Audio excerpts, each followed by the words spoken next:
Eduardo, então, você tinha falado dessa questão de que ficou muitos anos ali na frente da AMEP, uma associação bem forte, né, na região do Médio Piracicaba, uma região próxima aqui a Belo Horizonte, entre região metropolitana de Belo Horizonte, do Vale do Aço. Quais são os principais desafios que você observou aí na frente, né, como secretário dessa associação? Professor Pedro, quero te agradecer a essa intervenção aí, porque realmente nós estamos lá numa região muito estratégica.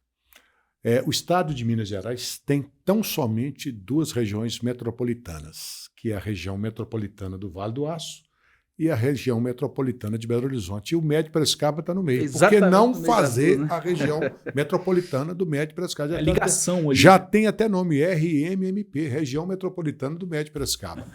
Por quê? A região metropolitana ajuda e muito ao desenvolvimento que eu sou um defensor, que é o desenvolvimento regional.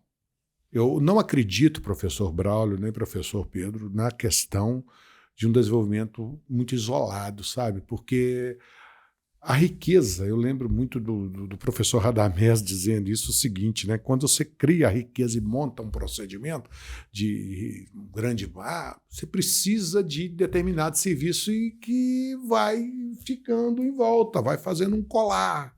Então, tornar a região mais equalitária, você consegue traduzir com o desenvolvimento regional. E por que não trabalhar essa região regional? Um dos problemas que eu vejo é a questão do protagonismo. A gente precisa ser protagonista em ter representantes a nível estadual e a nível federal. Nós tivemos aí deputado federal, está longe que é representativo da região. Hoje a gente só tem um estadual.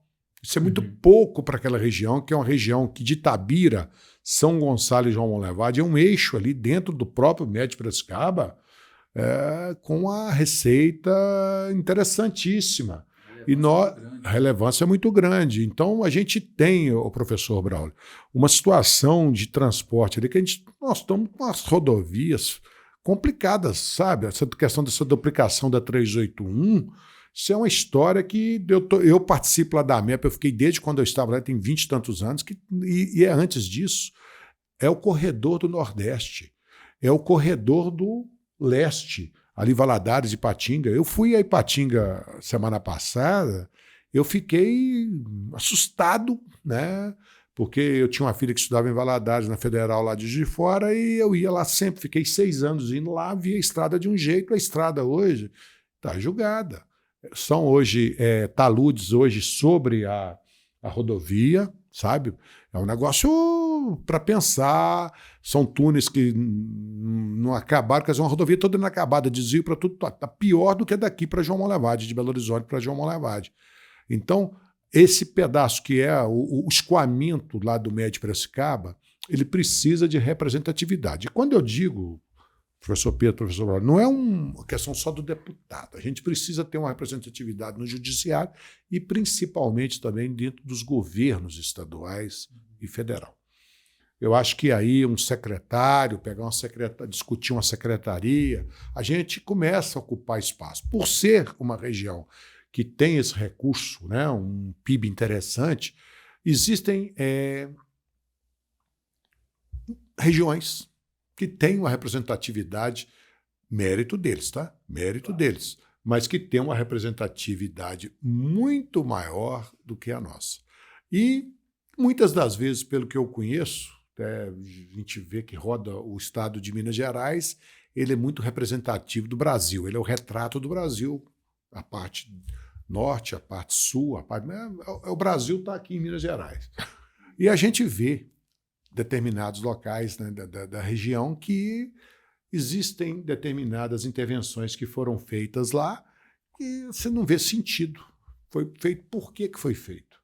E por que não foi feito essa 381 aqui, essa discussão de tanto tempo? Você vai em determinadas regiões. Então, esse protagonismo, a liderança que precisa ser resolvida nas questões de vaidades, para se trabalhar o Médio Piracicaba, para se ter, a gente tem aqui uma situação que pode ser conversada, a questão da linha ferroviária, da Vale que está aí, essa linha que está aí, dá uma utilização, já é interessante, mas ver o que pode ser utilizado, melhorar a questão rodoviária, a questão da saúde, efetivamente trabalhar a questão de um hospital regional que possa atender, né? A questão, quem sabe, professor Braulio, discutir isso, aquilo que eu te falei, de ter esse trabalho de desenvolvimento, por que não um aeroporto regional? Eu acho que isso tudo vai melhorar, a gente precisa trabalhar a questão do planejamento. Você vê que a própria Belo Horizonte está com um problema muito grave hoje com a questão dessa 381 que deságua nesse anel rodoviário, que complica, porque nada mais é do que um corredor, uma avenida, que foi feito até com um sentido interessante, e ele, por incrível que falar, anel rodoviário, mas ele não foi terminado também, né? Do BH Shopping, ele não se fechou o anel, né?